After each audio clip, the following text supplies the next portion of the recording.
A graça de Deus esteja conosco. Meus irmãos, eu quero falar com os irmãos hoje a respeito do fim. O tempo do fim e o que o Senhor requer de nós, por estar às vésperas deste tão esperado dia para nós, que esperamos a volta de Cristo. Abra sua Bíblia no livro de Daniel, capítulo 12. Daniel, capítulo 12. Enquanto os irmãos acham, Daniel foi escrito pelo próprio Daniel. Esse livro narra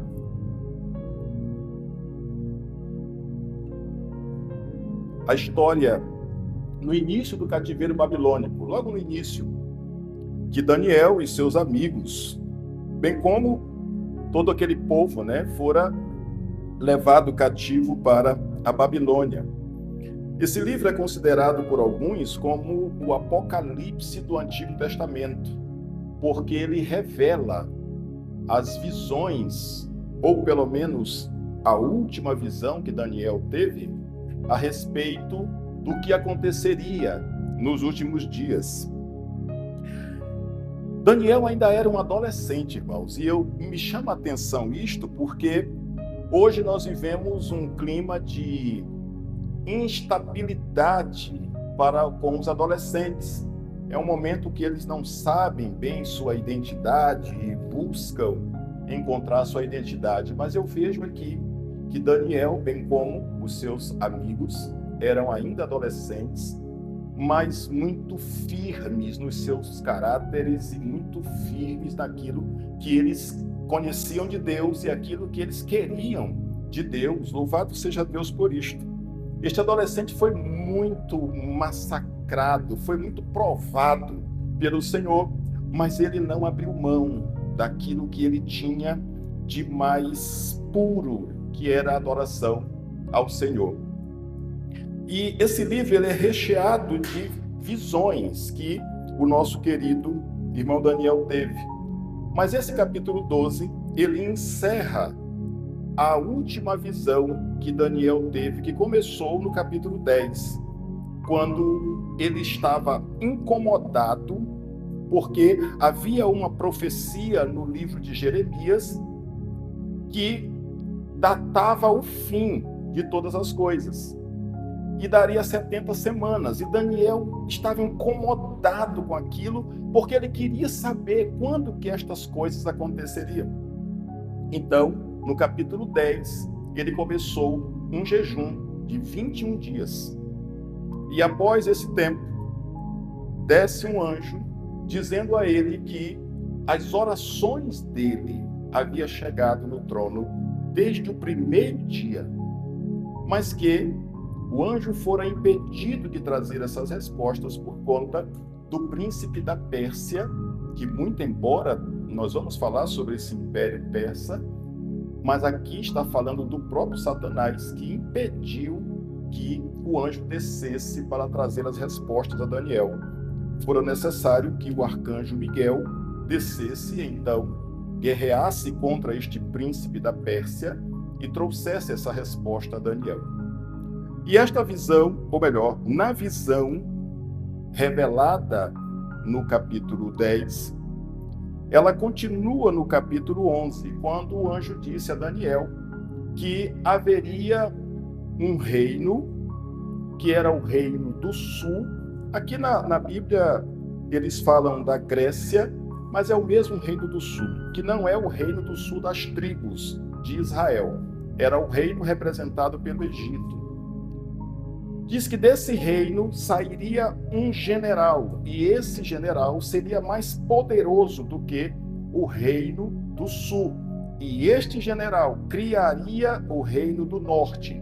E eles começariam uma briga entre reino do norte, reino do sul, reino do norte. Vezes reino do sul ganhava, vezes reino do norte ganhava, até que se ascende ao poder, ou melhor, toma o poder Antíoco IV, o Epifânio, o blasfemo, como nós conhecemos mais propriamente. Esse homem tomou o reino pela dinastia do Reino do Norte, porque ele fazia parte do Reino do Norte. Ele não deveria assumir o trono, mas ele tomou o reino com propina, com politicagem. E isto fez com que ele se tornasse rei.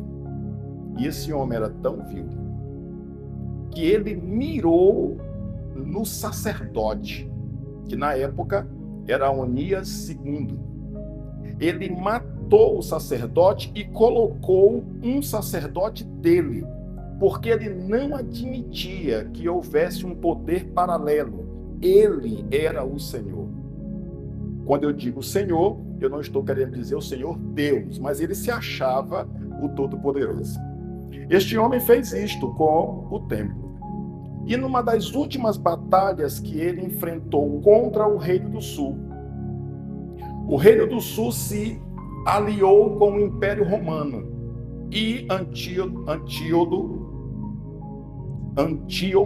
IV não estava esperando que o Reino do Sul se envolvesse com o Império Romano. O Império Romano era extremamente poderoso. E o Reino do Sul venceu o Reino do Norte.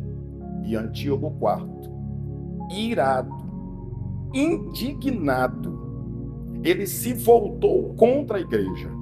Parecia não, era verdade, que para ele era como se a igreja, e eu estou parafraseando, né?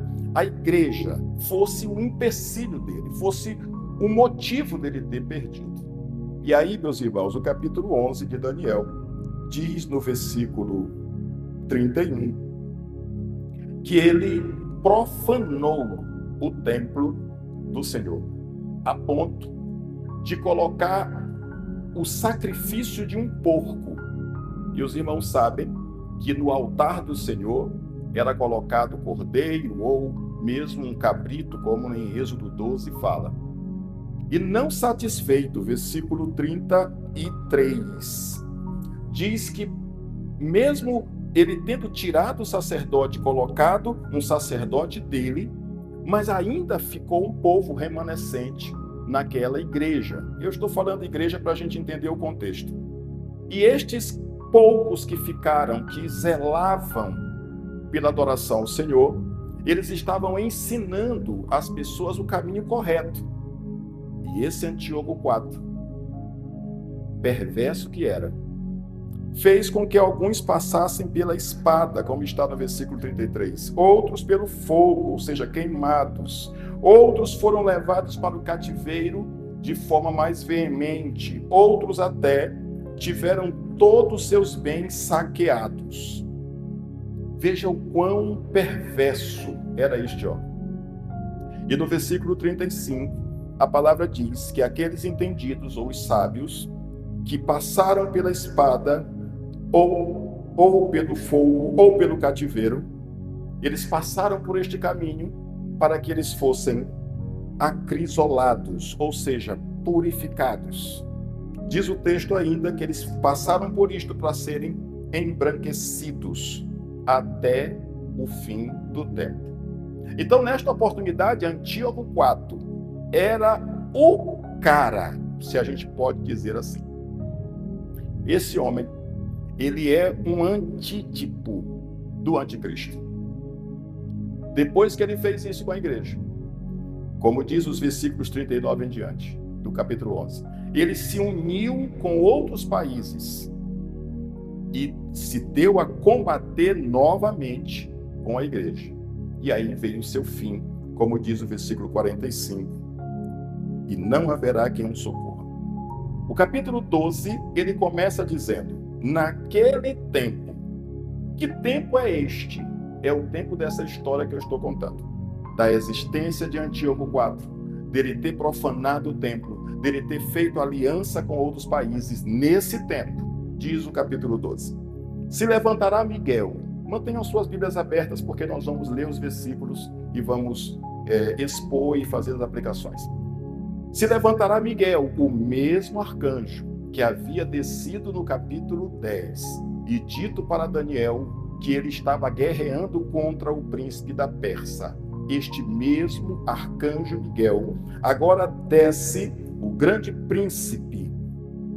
Naquele tempo se levantará Miguel, o grande príncipe, que se levantará a favor dos filhos do teu povo. E haverá um tempo de tribulação, qual nunca houve, desde que existiu nação até aquele tempo. Mas naquele tempo, livrar-se-á o teu povo, todo aquele que for achado escrito no livro. Então vamos parar bem aqui, nós vamos continuar até o final desse capítulo 12, mas para a gente ir mastigando aos pouquinhos esse texto. Diz o texto que na oportunidade em que Antíoco IV, que simbolizava o anticristo, ele está no auge do seu poder, levanta-se Miguel, o arcanjo, que é um antítipo de Cristo, porque Miguel veio salvar o povo de Israel que estava sob tribulação. Então, por isso, o livro é entendido como o Apocalipse do Antigo Testamento, porque ele fala, no mesmo momento que ele fala daquilo que aconteceu, ele fala daquilo que aconteceria como antítipos, como sombras daquilo que seria. Então, diz o texto que Miguel vai se levantar a favor dos filhos do teu povo. E que povo é este? Os filhos de Daniel, ou seja, o povo de Israel. Diz o texto também que haverá um tempo de tribulação, qual nunca houve desde que existiu nação até aquele tempo. Perceba que no capítulo 11, o texto diz que eles passaram pela espada, foram mortos à espada, foram mortos queimados, foram levados ao cativeiro, foram despojados, mas o anjo disse para Daniel: isto que aconteceu não se compara com o que vai acontecer nos últimos dias. A tribulação é como nunca houve desde que existiu nação. Percebe, irmãos, quão dura não será esta tribulação dos últimos dias. E o texto continua: mas naquele tempo livrar-se-á o teu povo, todo aquele que for achado escrito no livro. Então o anjo está dizendo, e na minha percepção teológica, eu acredito que nós não iremos passar toda a tribulação. Eu penso que nós iremos chegar até a metade. Eu sou pré-tribulacionista, porque o texto está dizendo que ele vai livrar. Então, se ele vai livrar, nós não iremos passar, na minha visão teológica, pela grande tribulação. Mas diz o texto que quem será livre? O texto diz: aqueles que estiver o nome escrito no livro. Louvado seja Deus. Será que no céu, meus irmãos, há um livro como a Bíblia que você tem na mão? É pouco provável, porque o livro ele é terreno. Nós estamos falando de coisas espirituais. Mas o que isto quer dizer? Que o nome terá que estar escrito no livro. Vamos para o nosso entendimento terreno. Quando uma criança nasce, o nome dela precisa estar. A gente vai no cartório, aí eles escrevem o nome daquela criança em um livro. A partir daí, esta criança goza de todos os direitos daquela nação. Ela é considerada cidadã daquele país e, portanto, com todos os direitos de gozar das benécias daquele país. Quando o texto está dizendo que todos os judeus que tivessem o seu nome escrito no livro, ele está dizendo todos os que são cidadãos do reino, eles estarão livres da grande tribulação. E o que significa isto? Aqueles que são filhos de Deus, aqueles que entregaram sua vida, deixaram que Deus conduzisse aqui na terra. Louvado seja o nome do Senhor por isto. E o texto continua dizendo: e muitos dos que dormem no pó da terra ressurgirão, uns para a vida eterna, outros para a vergonha e desprezo eterno. O texto está dizendo que aqueles que estiverem vivos e cujo nome está no livro, não passarão pela grande tribulação. Também, aqueles que morrerem com o seu nome escrito no livro, também não passarão. Eles ressurgirão, até porque já morreram mesmo, eles ressurgirão e estarão com Cristo. Mas ele fala também daqueles que não aceitaram Cristo, porque ele diz: uns para a vida eterna. Quem são estes? Aqueles que o nome está no livro. e outros para vergonha e desprezo eterno. E o que é que isto significa? Quando alguém está com vergonha, ele está com medo do julgamento de alguém. Não é assim? A pessoa veste uma roupa e aí ela fica com vergonha porque a outra vai olhá-la vestida e vai julgá-la, dizendo: esta roupa não está adequada, está apertada, está folgada, está grande, está pequena. Ou seja, medo de julgamento. E aqui, quando a palavra está dizendo que uns vão ressuscitar para vergonha, é o medo do julgamento de Deus. Porque estes que não estiverem com o nome no livro da vida, que já tiverem morrido, eles vão ressuscitar num segundo momento. E para a vergonha deles, eles serão julgados pelo Senhor. E aqueles que, quando isto acontecer, estiverem vivos, passarão pela grande tribulação. Mas o texto continua dizendo: os que forem sábios, versículo 3, os que forem sábios, pois, resplandecerão como o fulgor do firmamento, e os que converterem a muitos para a justiça, como as estrelas, sempre e eternamente. Aqui, percebe, irmãos, que nós estamos falando aqui do que vai acontecer nos últimos tempos. Mas por que o anjo está falando com Daniel a respeito de evangelização? Porque quando ele diz os que forem sábios, ou melhor, os que forem sábios e aqueles que converterem a muitos à justiça, ele está falando de evangelização, de falar isto para outras pessoas, de evangelizar. Veja, irmãos, quão importante é a evangelização, quão importante é a missão de levar para os outros aquilo que nós estamos aprendendo aqui. Glória a Deus por isso. E o que quer dizer este resplandecer? Aliás, um pouco antes, o que quer dizer este sábio? Porque ele está dizendo, os que forem sábios. Quem são este povo, este sábio? Aí tem duas conotações. A primeira é sábio de sabedoria. Aqueles que entenderam esta palavra. Aqueles que escreveram o seu nome no livro da vida. Mas tem uma outra conotação. No capítulo 11, versículo 33, o texto diz assim: os entendidos entre o povo. Quem é esse povo? O sábio. O que vai acontecer com ele? Cairão a espada, serão queimados, passarão pelo cativeiro, serão despojados, porém não abrirão mão de adorar a Deus, de seguir a Deus. Então, estes sábios que o capítulo 3 do capítulo 12 está falando, são aqueles que entenderam a mensagem e querem ter o seu nome no livro da vida e estão dispostos a pagar até com a vida, mas não negar o Senhor. Como o capítulo 33, o versículo 33 do capítulo 11. Louvado seja Deus. E o que significa esse resplandecer? No livro de Números, capítulo 6, quando o povo de Israel havia saído do Egito, o qual passaram 430 anos, né? E indo para a terra prometida, passaram mais 40 anos. Eles estavam fragilizados, porque eles haviam passado 430 anos, ou melhor, 400 anos. Porque 430, porque 30 anos foi na época de José, eles estavam bem. Os 400 últimos anos, que foi de escravidão, eles estavam sem nacionalidade, eles estavam sem nação, sem força, desanimado, com medo. E o Senhor disse a Moisés: fala a Arão e fala aos filhos de Arão, que eu vou abençoar esse povo. E ele disse, em uma das bênçãos, ele disse que o Senhor resplandeça sobre você. E o que é isto?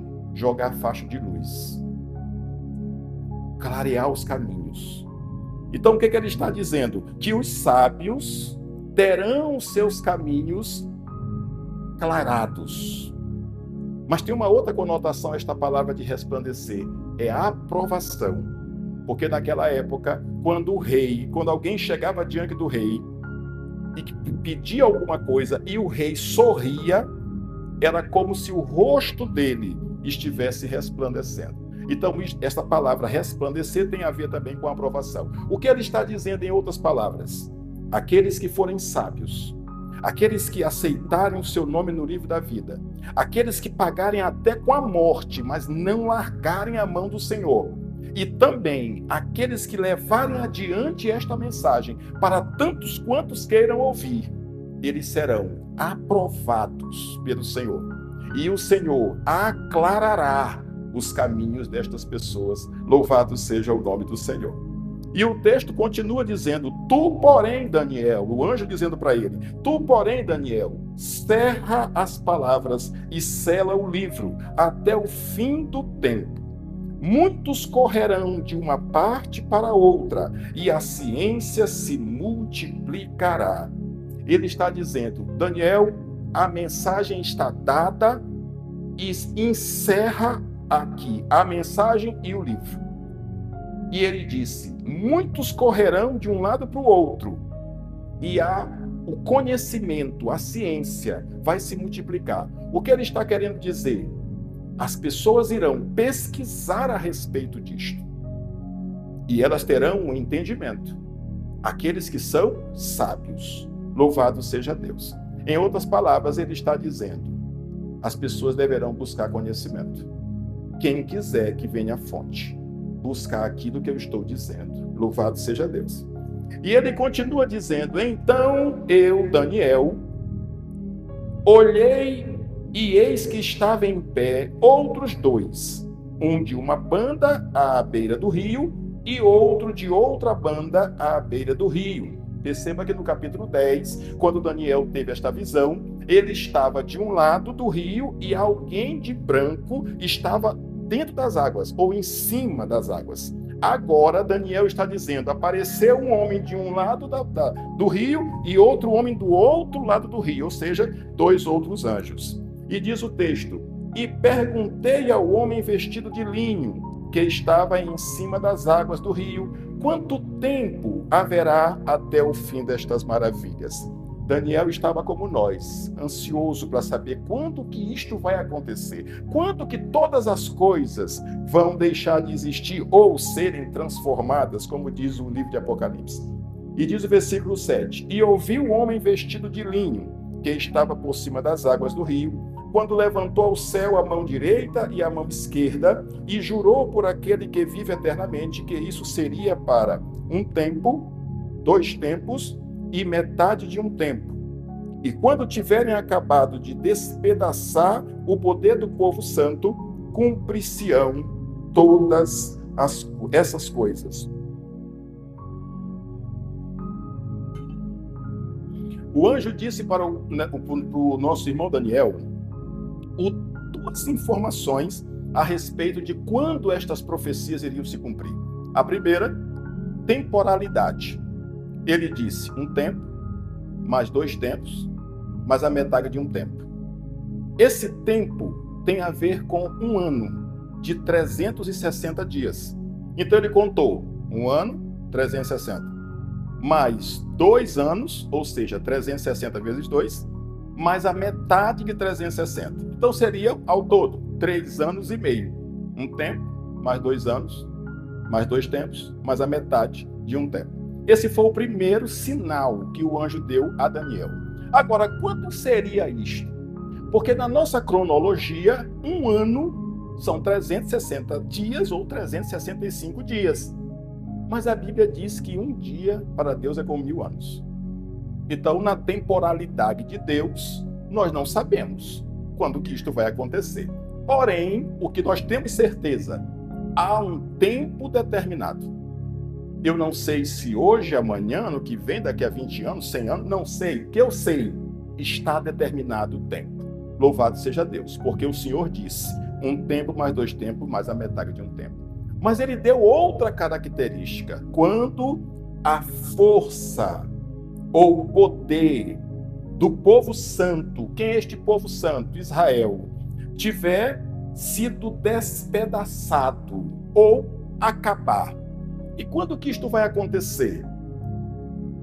Há uma profecia que quando o anticristo chegar, ele vai fazer aliança com outros países e até então Israel vai pensar assim: ele é o Salvador, ele veio para resolver a questão política, econômica, social, que o mundo está mergulhado.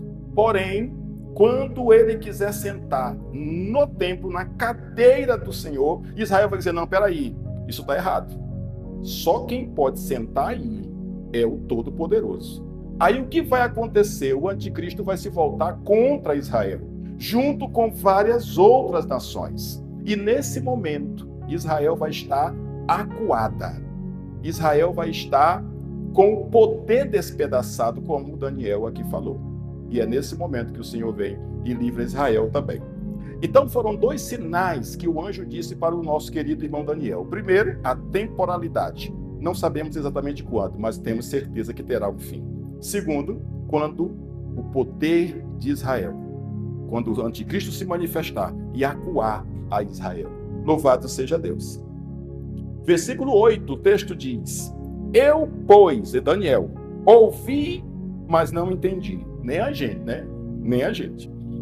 Por isso perguntei: Senhor meu, qual será o fim destas coisas? Versículo 9.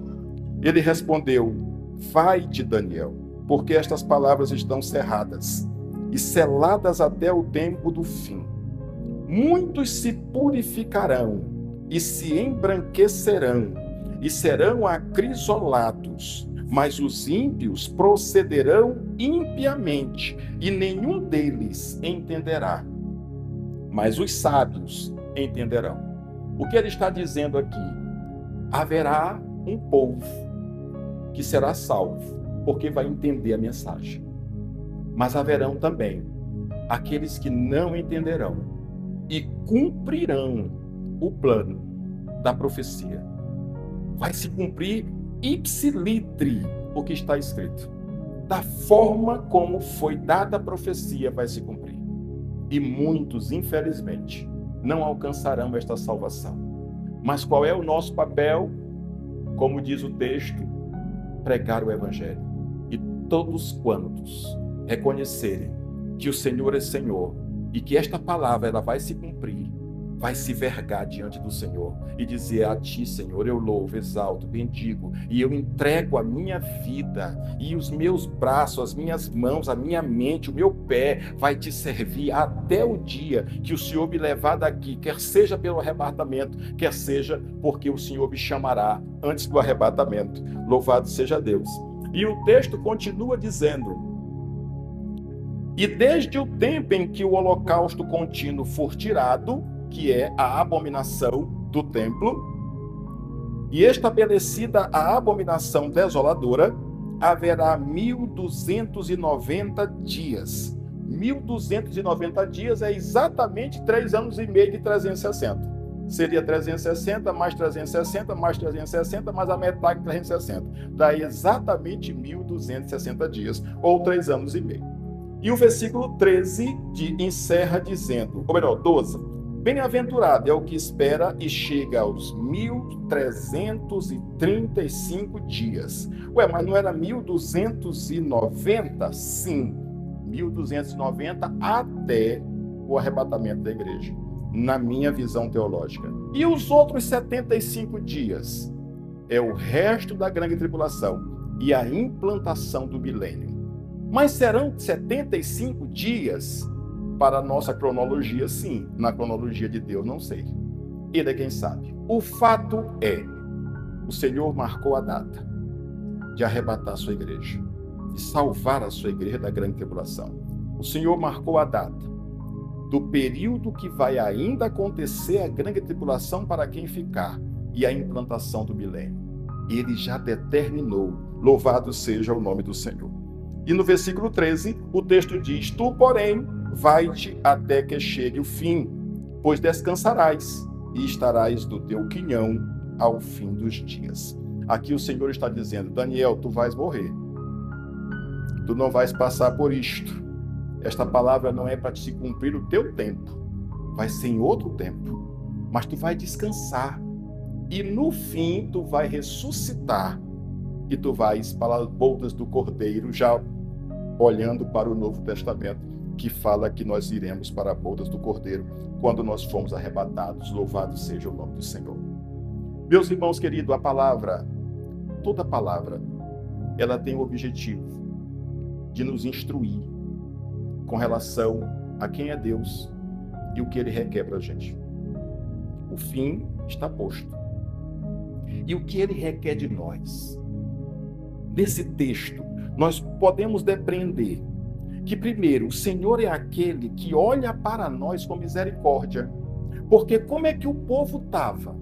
O povo estava em tribulação. E Ele envia o arcanjo Miguel, que representa Ele mesmo. Então, quem é Deus nesse texto que eu vejo? É aquele que socorre aos seus. E certamente eu e você já fomos socorridos pelo Senhor. Certamente eu e você já temos coisas miraculosas que nós dizemos assim, meu Deus, isso humanamente falando não aconteceria. Mas por que aconteceu? Porque o mesmo Senhor, que através de Miguel, do arcanjo Miguel, se levantou a favor do povo de Israel, este mesmo Deus, ele se levanta a favor de mim, a favor de você, a favor de você. Louvado seja o nome do Senhor. Ele é bom. Ele se revela nesta palavra que nós meditamos esta noite, como um Deus bom, aqueles que olham para nós com misericórdia, porque nós somos caídos, aqui acolá a gente escorrega, aqui acolá a gente faz uma doidice e sai e acha que perde a graça de Deus, mas Ele é tão misericordioso que tantos quantos que se arrependem e voltam atrás, o Senhor estende a mão e tira do lamaçal do pecado e coloca a assentar ao lado de príncipes. Louvado seja o nome do Senhor. O Senhor se revela aqui, meus irmãos, como aquele que se levanta a nosso favor. Mas eu vejo aqui ainda uma outra característica do Senhor, quando Ele diz que Ele ressuscitará os mortos. A morte para nós não é o final. Para nós que cremos na existência do Senhor e entregamos a nossa vida a Ele, a morte não é o final. E por isso nós não nos desesperamos, porque nós temos a esperança que um dia eles irão ressuscitar, juntamente conosco, se já houvermos passado para Jesus. Mas o fato é, vai chegar um dia que nossos entes queridos que morreram no Senhor vão ressuscitar para a glória. Louvado seja Deus. E o Senhor diz que Ele foi o primeiro. E junto com Ele nós vamos também, aqueles que morreram. Eu vejo, meus irmãos, também, nesse texto, que Deus se revela como aquele que determinou o tempo do fim da angústia. E eu vejo isso por dois ângulos. O primeiro, com relação à grande tribulação, que seria o ápice da grande tribulação. Mas eu também vejo esse Deus como sendo aquele que determina o fim da nossa angústia, da tribulação que nós passamos no dia a dia. Talvez você já até perdeu as esperanças, mas não perca não, porque o Senhor ele tem a data final que isto vai acontecer. Se não chegou ainda, é porque não chegou o final de Deus. Deus ele tem o melhor para nós e o sofrimento ele é pedagógico. Ele está nos capacitando. O atleta, para que ele consiga vencer uma batalha, ele precisa treinar muito, sentir muitas dores. Mas qual é o objetivo? É ele ganhar a coroa, que é corruptível. O Senhor, ele nos treina, ele nos capacita, ele nos faz treinar com dores, mas qual é o objetivo dele? Aprovar. Então, meu irmão, minha irmã, talvez você esteja passando por uma tribulação grande, talvez você esteja assim, sabe, você chegou aqui hoje dizendo assim, poxa, eu preciso ouvir uma palavra, porque você está ouvindo a palavra. Deus, ele não prova você acima do que você pode suportar. Ele tem a medida e ele quer lhe abençoar. Então pegue firme nisso, confie em Deus. Diga assim como Paulo e Jó diz, eu sei em quem eu tenho crido. Então eu vou passar por essa tribulação dando glória a Deus, sabendo que Ele está comigo do lado e que Ele tem o melhor para mim. Louvado seja o nome do Senhor. Não é para a morte, o Senhor tem uma data que já determinou desse cativeiro acabar. E esse cativeiro é para nos treinar. Vai chegar um dia que ele vai dizer assim: agora coloque em prática aquilo que eu te ensinei. Não é assim? A gente aprende, passa o tempo inteiro aprendendo, entra na universidade, aprende uma profissão, aí de repente alguém diz assim: agora tu vais colocar em prática aquilo que tu estudou. Assim é com Deus. Ele vai nos treinar, vai nos capacitar, vezes vai doer, vezes não, mas qual é o objetivo? É lá na frente nós colocarmos em prática aquilo que nós aprendemos, para louvor e glória dele. O Senhor seja a glória. Ele determinou um tempo, tanto para a tribulação mor, quanto para as nossas tribulações do dia a dia. Louvado seja Deus. E o que é que ele requer de mim e o que é que ele requer de você? Eu vejo aqui, no versículo 1, quando ele diz: quem gozará destas benécias? Aqueles que tiverem o seu nome escrito no livro da vida. O que ele requer de mim? Miguel, te esforça para que teu nome esteja lá. Eu já te disse tudo o que eu tinha que dizer. Eu já te mostrei tudo o que eu tinha que te mostrar. Agora é contigo. Tu vais ter que olhar para dentro de ti. Tu vais te policiar. Tu vais te esforçar. Porque a tua carne não vai querer que tu faças isso. Mas tu vais passar por cima dessa carne. Se tu queres ter o teu nome escrito no livro. Mas se tu tiveres o teu nome no livro, no dia que acontecer isto aqui, tu serás livre. Louvado seja o nome do Senhor nosso Deus.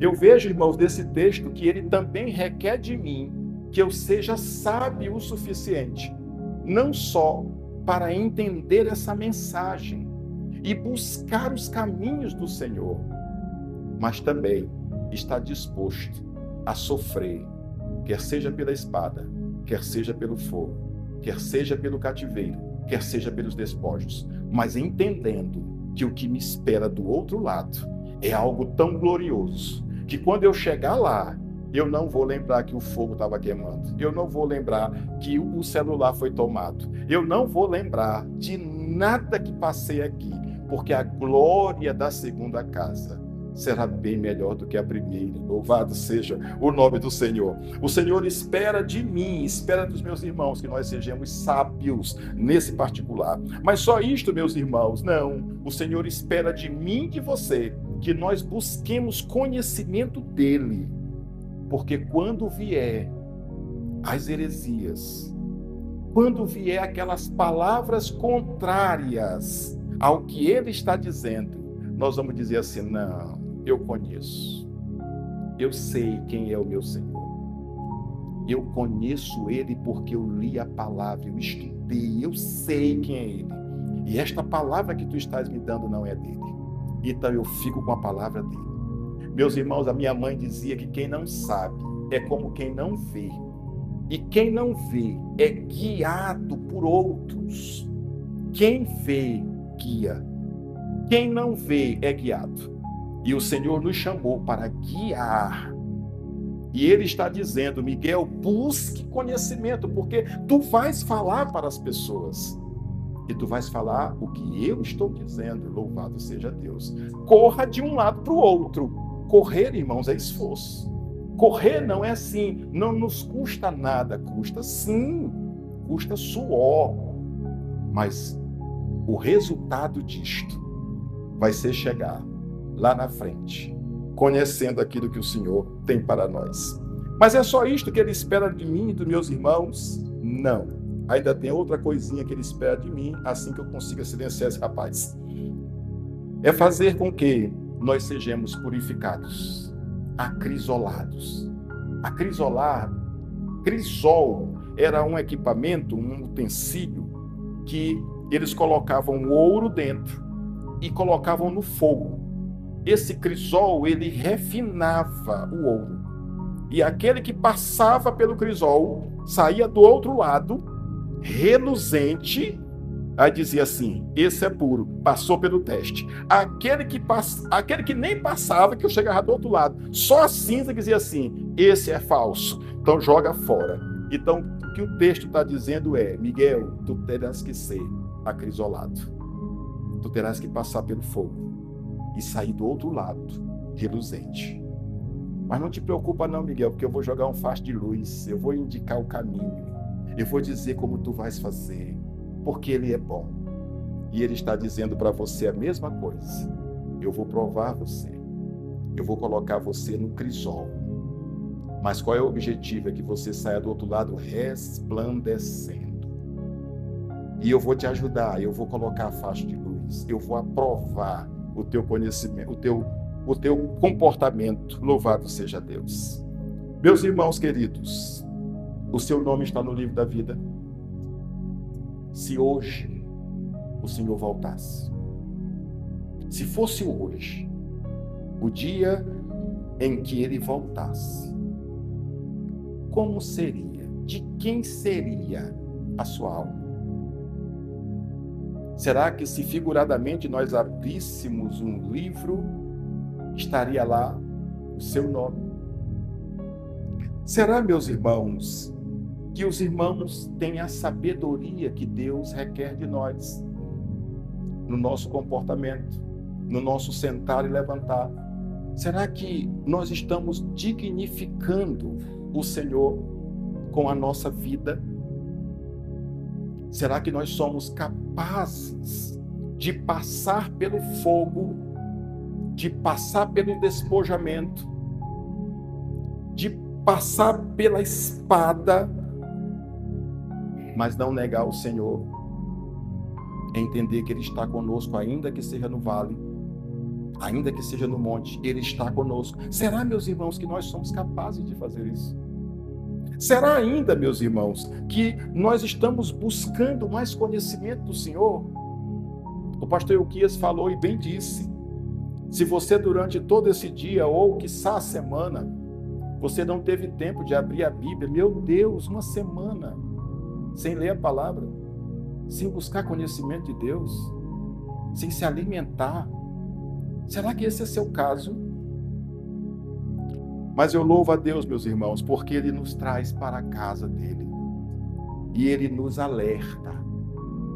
A nossa vontade é que o nosso nome esteja escrito no livro da vida. A vontade do Senhor é que nós sejamos sábios, tanto para entender a mensagem, quanto para passar por todas as tribulações, mas não negando ao Senhor. A vontade do Senhor é que nós estejamos convertendo outras pessoas, falando desta mensagem para outras pessoas. A vontade do Senhor é que nós busquemos conhecimento dEle, para não pecarmos contra Ele e respondermos quando estiverem nos questionando a respeito da nossa fé. A vontade do Senhor é que nós a cada dia estejamos mais puros, mais acrisolados e, porquanto, mais perto do Senhor, para a glória e louvor do nome dEle. Eu quero convidar você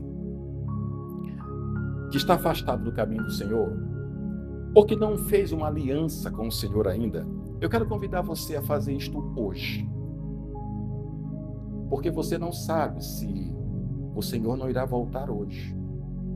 E se Ele voltar hoje, e o seu nome não estiver no livro da vida, você não subirá.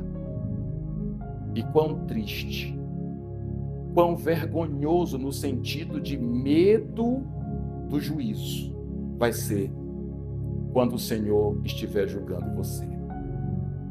Mas não é isso que Ele quer, e muito menos o que nós queremos. Nós queremos que você se junte a este exército que vai morar no céu. Se você assim deseja, venha até aqui, nós vamos orar por você. Eu já estarei passando o microfone. E agradeço a Deus por Deus ter nos dado mais esta oportunidade de meditar na sua honrosa palavra. Que em nome de Jesus os irmãos sejam abençoados.